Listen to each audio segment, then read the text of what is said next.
ప్రజాప్రతినిధికి మతం ఉంటే ఇంట్లో ఉండాలి. ప్రజాప్రతినిధి మతం పబ్లిక్లోకి రాకూడదు. ఎందుకంటే నువ్వు ప్రజాప్రతినిధివి.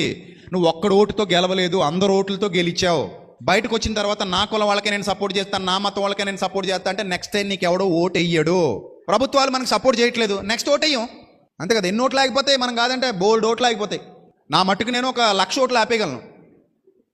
ఒక్కడే నేను ఒక్కడిని తలుచుకుంటే తక్కువ చెప్తున్నాను. నేను తక్కువ అంటే తక్కువ చెప్తున్నా. నా ఫాలోవర్స్ లక్షల్లో ఉన్నారు. నేను ఒక్కడిని తలుచుకుంటే 1,00,000 ఓట్లు ఖచ్చితంగా ఆపేయగలను, పని కట్టుకుని నిలబడితే. అలా నాలుగోళ్ళు ఎంతమంది ఉన్నారు? వాళ్ళందరూ నిలబడితే ఏమవుతుంది?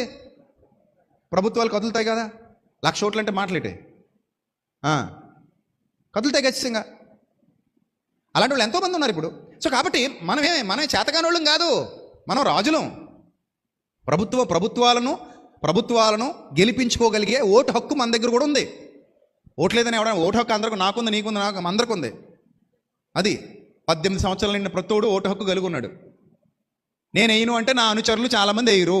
నాలాగే చాలామంది సేవకులు, చాలామంది పబ్లిక్ స్పీకర్స్ ముందుకు వచ్చి మేము వేయమంటే వాళ్ళోళ్ళు కూడా వేయరు. అలాగా చినుకు కలిస్తే వరదైనట్టు అదో పెద్ద ప్రభంజనమై కూర్చుంటుంది. అవునా కదా?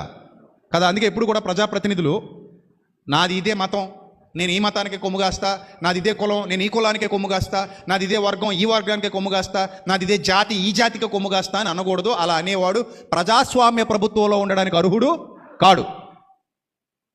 నేను ఎంత మంచి పాయింట్ రేజ్ చేశానో మీరు ఆలోచించండి.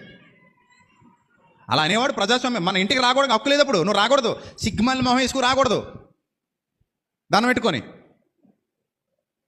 చీపురు కట్ట తిరిగేస్తారు. అప్పుడు ఆ హక్కు కూడా ఉంది, చీపురు కట్ట తిరిగేసే హక్కు. ఎందుకు లేదు? నువ్వు రాకు, మా ఇంటికి రాకు, గెట్అవుట్ అని చెప్పొచ్చు, నా గడప దొక్కనొచ్చు. That is my right, this is my house. మరి అంతే కదా.